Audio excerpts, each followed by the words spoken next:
The Calciopoli Scandal, 2006.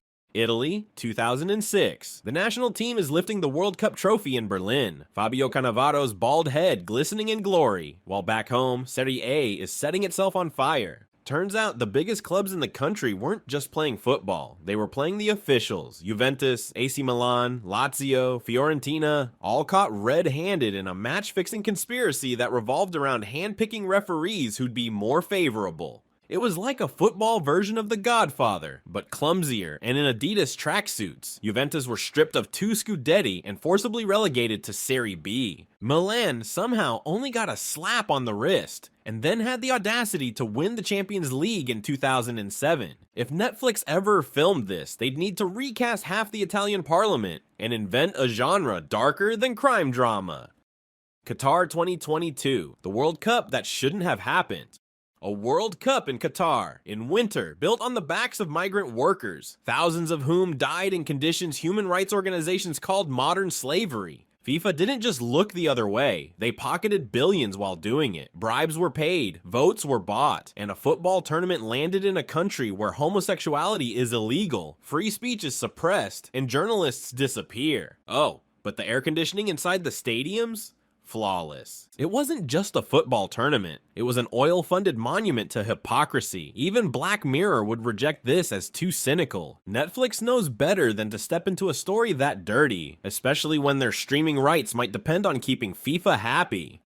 The disappearance of Santiago Muñoz's career. Wait no, Emiliano Sala.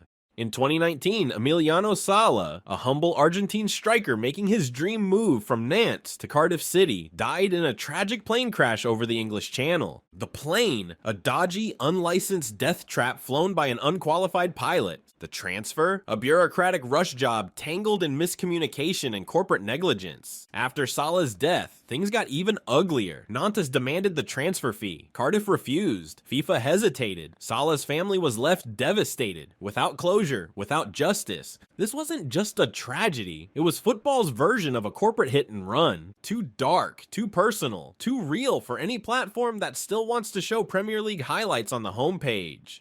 George Weah's fake cousin played for Southampton, 1996. This one is tragic comedy gold. Ali Dia, a no-name footballer, convinced Southampton he was the cousin of Ballon d'Or winner George Weah. The club believed him. He played one game. He was so bad, he got subbed off in the first half. No resume, no proof, just a fake accent and a phone call. It's the kind of scam so outrageous it belongs in Catch Me If You Can, not the Premier League. Netflix might adapt this, but only if they frame it as a slapstick farce. Because if they show how easily Premier League scouts can be duped, they'll get sued by everyone wearing a club blazer.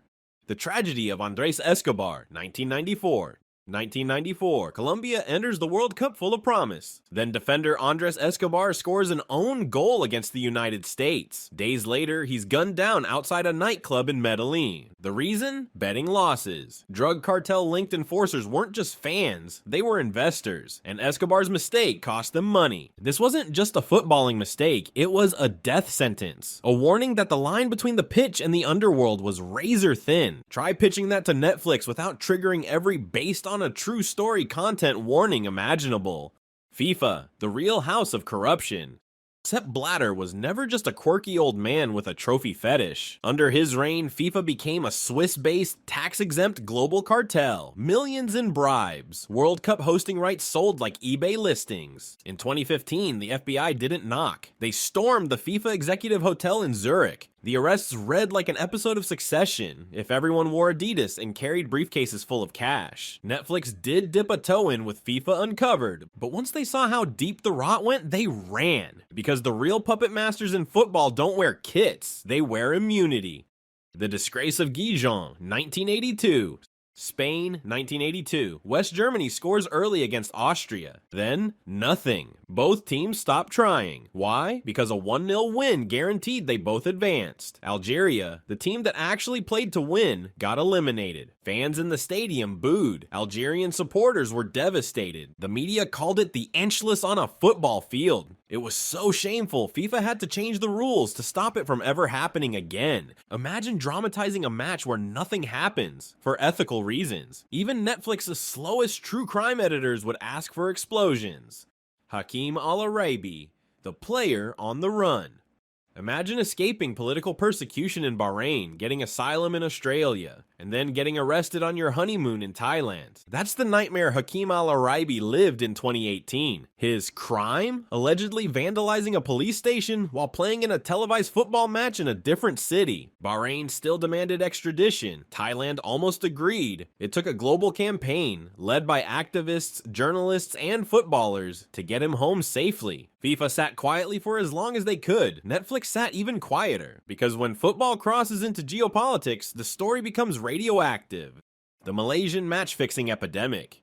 In the 1990s, Malaysian football wasn't just corrupt, it was clinically infected. Dozens of players arrested, hundreds more banned. Even police officers and club directors were caught manipulating results. And it wasn't even well hidden. Matches were predictably crooked, with scores that mirrored betting trends suspiciously often. It took years to rebuild public trust, but globally, no one noticed. Netflix would have to film it in Bahasa, and if the match fixing isn't happening in England, Italy, or Spain, they don't care. The Hillsborough disaster and the 30-year cover-up. 1989, 97 Liverpool fans go to watch a match and never come home, crushed to death due to police mismanagement and stadium failures. Then came the lies. For decades, authorities and tabloids blamed the fans, called them drunk, called them violent. The truth, they were victims, innocents killed by negligence. Only in 2016, nearly 3 decades later, was the truth officially acknowledged. But the justice system still failed to convict anyone responsible. Netflix couldn't touch this with a 10-foot camera boom, not because it isn't powerful, but because no scriptwriter could ever improve on the horrifying reality. The French Football Federation's racial quotas, 2011. In 2011, internal FFF documents revealed that senior figures were discussing whether to limit the number of black and Arab players in youth academies. Yes, in the country of Kylian Mbappé and Zinedine Zidane. They feared the national team was becoming too African. The quotes were leaked, the outrage was massive, the denials came in waves, but the damage was done. France may preach liberty, equality, and fraternity, but their football board was practicing something else entirely. Netflix wouldn't just be cancelled, they'd be deported. Brazil's 2014 World Cup stadiums that turned into ghosts. Brazil spent billions to build shiny stadiums in cities with no local teams, no infrastructure, and no future plans. Today, many of them are ghost arenas, overgrown, abandoned, and useless. One is used to store buses, another rents space to evangelical churches. Meanwhile, public hospitals were underfunded, schools were crumbling, and communities were displaced. FIFA cashed out and flew home. Brazil was left holding the bill. It's not just a scandal, it's a blueprint for how mega events destroy economies. Netflix can't show that. It might ruin the next Olympic bid documentary. The human trafficking pipeline masquerading as football academies.